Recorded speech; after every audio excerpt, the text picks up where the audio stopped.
Places I be. Hello everyone, welcome back to my channel. I hate this. I feel like you all know exactly where I'm at by this tree. Creepy. You are currently on no tripod, just chilling on my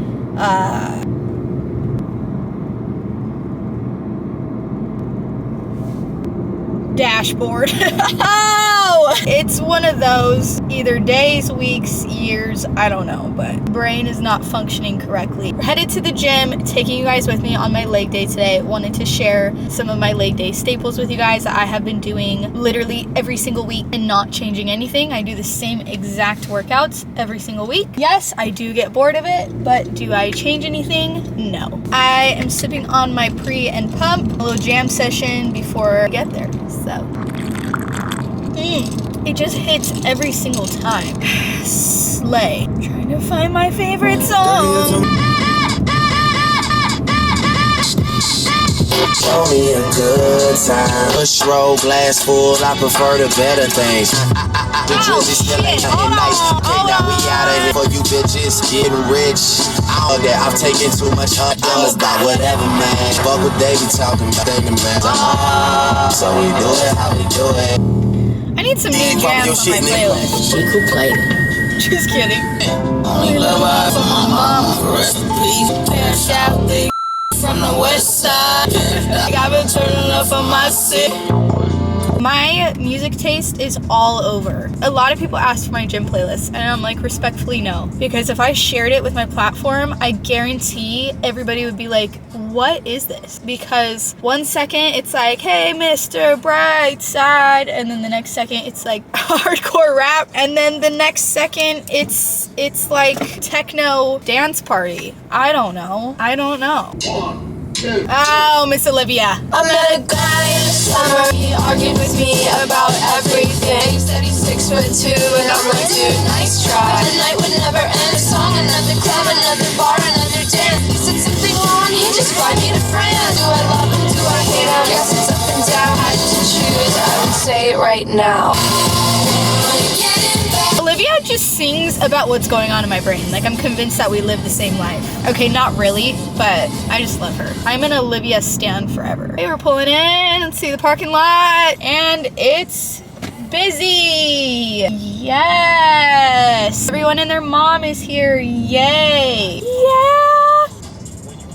Love that. Go home, it's Saturday, everybody. What are you doing here? Now that I'm parked, I feel like I can properly chat with you guys before we go inside. A little anxious because it looks packed, but you know what? Why feel anxious when you cannot feel anxious?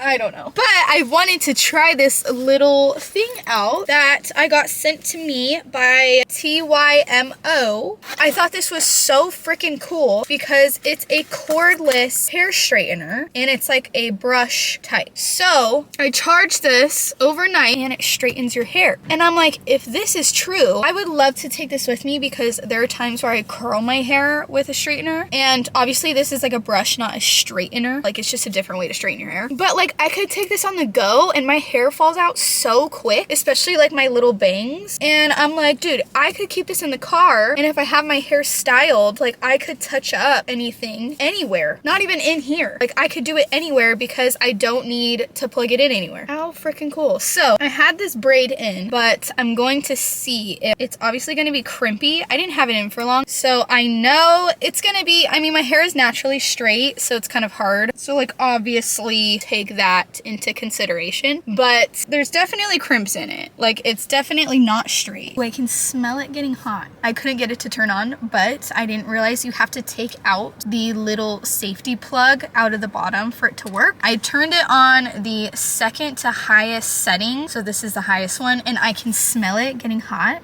Oh my gosh, it's warm. I'm so excited to try it. This is not great because I literally had my hair in a braid, and tell me why it's still straight. Oh shit, this shit gets hot. It's clearly curly. So let's try this one. Gosh, it's totally straightening it. Okay, so now that my ponytail is completely straight, I want to try to curl.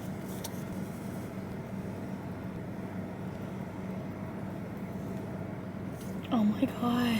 It's like warm, but I can put my hand here, so it's easy to style. This is so interesting. And I'll also include like little clips from TikTok that I've seen of girls with curly hair that it totally works on them, and input those on the screen as I'm doing this so you guys can see like how it works with curly hair, because obviously I can't really show you that because my hair is naturally straight. So see, look how pretty. Oh, I should have curled some the other way. Okay, just wanted to show you guys in a different setting as well, just because in the car it was really hard to record. Look at the concentration on my face right now.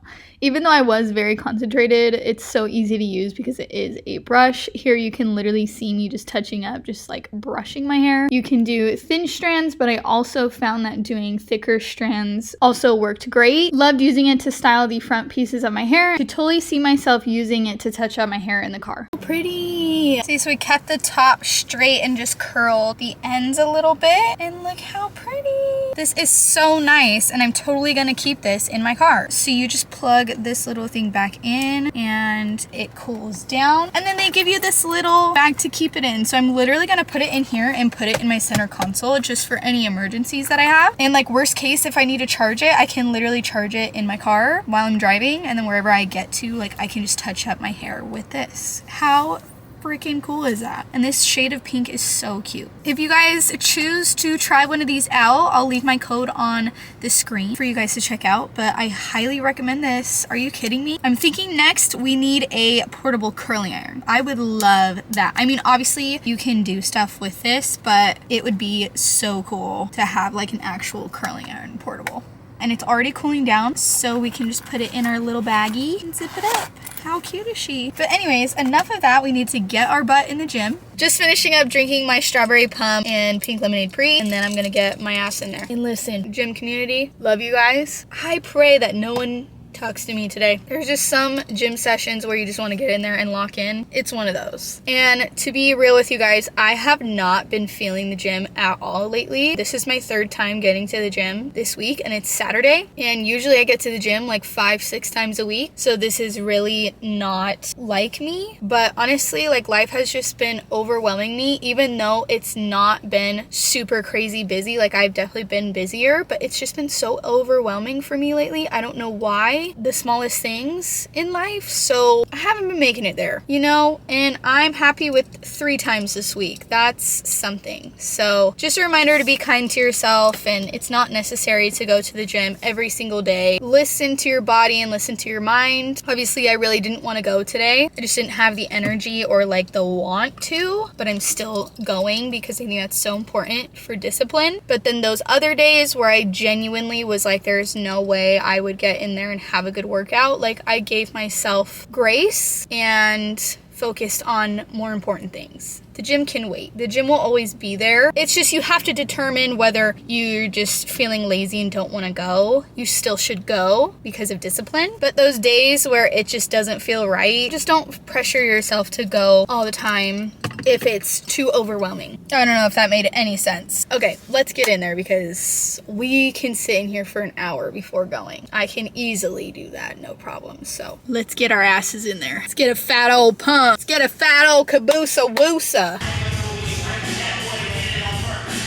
Okay, I'm so excited to share with you guys what I have been doing every week to help build that wagon. I do another leg day on top of this. I do 2 leg days a week, and I do glutes on both of them. So this is just one of them I do a week. I do every single leg day. I do the same warm up, more focus on mobility, getting my hips warmed up, my ankles, even my upper body sometimes, depending on what exercises we're doing. So first I started with front and backwards leg swings on each side, and then I do side to side on each leg. I roll out my ankles, and then I'm doing some arm circles just to get my shoulder mobility, upper body warmed up. I would say I do each of these exercises 10 to 15 reps on each side, but I don't do rounds. So I definitely just do like 1 round because I do so many different mobility warming up exercises. It's just not necessary to do like 2 to 3 rounds unless I really feel like it. During every warm up, I really try to listen to my body. If something feels tight and I need to stretch it more, I'll focus more time on it, or even do some foam rolling on certain muscles and holding it in the spot that's sore if I have sore muscles that day. But here I'm doing one of my favorite exercises to help open up my hips. I lunge forward and push my hips down to the ground, and then I'm leaning back into a hamstring stretch. Absolutely love this stretch. I flip my hips over into a center lunge, and I also just move back and forth in this stretch. The leg that is bent, my elbow is pushed against it, pushing that knee out, really opening the hips up. And I just continue to rock back and forth in this stretch, pointing and flexing my toe, really getting a stretch. And I also keep it moving. I don't like to hold a stretch for too long because we are warming up. Then towards the end, if I'm feeling a little crazy, I'll add an extra movement to this exercise and just add a little twist by putting that knee down. This is a very advanced mobility exercise. Definitely work up to this. Then I'm going into my windshield wipers, just rotating my knees back and forth. And then I move on to only putting one down and keeping one knee up. This really helps my knees and my hips. We are sumo deadlifting today, so I do really want to make sure my hips and knees are warmed up. Then, unpopular opinion, I do warm up with a glute band. A lot of people don't feel that this is necessary, but for